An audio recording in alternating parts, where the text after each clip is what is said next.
राधे राधे दोस्तों, चलिए आज की कहानी शुरू करते हैं। बहुत समय पहले की बात है। एक छोटे से गांव में जानवी नाम की लड़की रहती थी।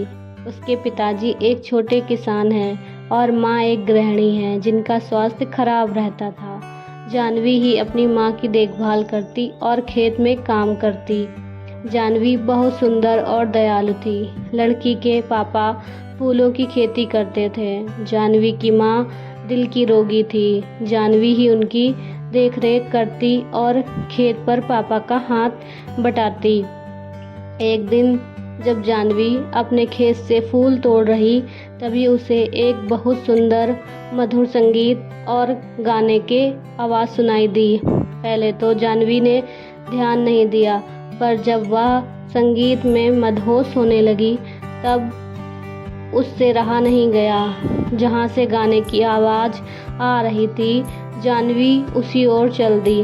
पास जाकर देखा, एक हट्टा कट्टा लड़का अपनी आंखें बंद करके गिटार बजाते हुए गाना गाए जा रहा था।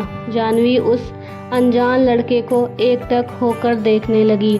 बहुत देर तक जानवी उसको देखती रही और संगीत में खोकर उसके पास आंखें बंद करके बैठ गई। जब लड़के ने गाना बंद किया और आंखें खोली, तो देखा एक सुंदर और मासूम सी लड़की उसके सामने बैठी है। लड़के का नाम राज था। राज ने पूछा, कौन हो तुम? जानवी एकदम से चौंक गई और कुछ न बोल पाई। धीरे धीरे दोनों ने बात करना शुरू किया। जानवी ने राज के गाने की तारीफ की और राज ने उसकी सुंदरता की। राज पड़ोस के ही गांव का लड़का था, जिसको संगीत में बहुत रुचि थी, पर घर वालों के कहने पर वह शहर में पढ़ाई करने गया था और नौकरी न मिलने की वजह से गांव वापस आया था। उस दिन दोनों बैठकर घंटों बातें करते रहे और दोस्त बन गए। जानवी को राज बहुत पसंद आ गया और दोनों रोज मिलने लगे। बहुत कम समय में दोनों एक दूसरे के प्यार में पड़ गए। जानवी को अपनी किस्मत में पाकर राज खुश होने लगा, पर उसकी यह खुशी ज़्यादा दिन की नहीं थी। एक दिन जानवी के पिता ने दोनों को एक साथ पकड़ लिया और राज को दोबारा उसके गांव में आने से रोक दिया। जानवी ने अपने पिता को समझाने की कोशिश की, पर उसके पिता एक गाने वाले के साथ सख्त खिलाफ थे। जब जानवी की माँ को यह पता चला, तो उनकी तबीयत बिगड़ गई। इस बात से परेशान होकर जानवी ने राज से फ़ोन पर भी बात करना बंद कर दिया। राज ने मायूस होकर गांव को छोड़ दिया। देखते ही देखते समय गुजरता रहा और जानवी की शादी की बात चलने लगी, पर जानवी अब तक राज को भूल नहीं पाई थी। उसको राज का वह वादा याद आता जो उससे करके गया था। चाहे कितना भी वक्त लग जाए, मैं एक दिन कामयाब होकर तुम्हें लेने ज़रूर आऊँगा। मैं मरते दम तक तुमसे ही प्यार करूँगा। तुम मेरा इंतज़ार ज़रूर करना।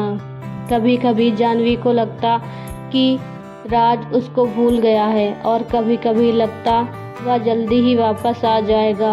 न जाने कितनी बेचैनी और दर्द में जानवी जी रही थी। ना वह किसी से कुछ कह सकती थी और ना अपने प्यार को भूल सकती थी। एक दिन एक लंबी सी गाड़ी उसके घर के बाहर रुकी, जिसके पीछे गांव के बच्चे दौड़ रहे थे। इससे पहले गांव में इतनी महंगी गाड़ी कभी नहीं आई थी। गाड़ी देखकर ही मोहल्ले के सभी लोग जमा हो गए। घर के गेट खोलते हुए जैसे ही राज अंदर पहुंचा, जानवी ने देखते ही उसे दौड़कर गले लगा लिया। जानवी की माँ भी अंदर लेटी थी। राज और जानवी दोनों गले लगकर रोने लगे। दोनों एक दूसरे के प्यार को महसूस कर रहे थे। दोनों के मन से सारी शंकाएं दूर हो गईं और दोनों का प्यार वक्त के साथ बढ़ता गया। जानवी के पापा से राज ने उसका हाथ मांगा और जाह्नवी की माँ का इलाज बड़े शहर में करने का वादा किया। राज शहर में बड़ा गाने वाला बन गया था। उसके गाने टीवी पर आने लगे थे। आज उसके पास वह सब कुछ था जिसको जाह्नवी के पिता ने कभी देखा तक ना था। उसके पास शहर में कई बंगले और कारें थीं। जाह्नवी के पिता इस बार राज को मना नहीं कर पाए और दोनों के प्यार को देखकर झुक गए और दोनों की शादी धूमधाम से करा दी। जाह्नवी और राज ने अपना पूरा जीवन खुशी खुशी बिताया और जब वह शहर से बोर हो जाते तब वही उस खेत के पास आते जहाँ पर पहली बार मिले थे। राज गाना गाता और जाह्नवी उसकी बाहों में संगीत का आनंद लेती। दोनों ने धरती पर ही स्वर्ग का आनंद लिया। दोस्तों, आपको हमारी यह कहानी कैसी लगी हमें कमेंट करिए और लाइक और सब्सक्राइब करिए। धन्यवाद।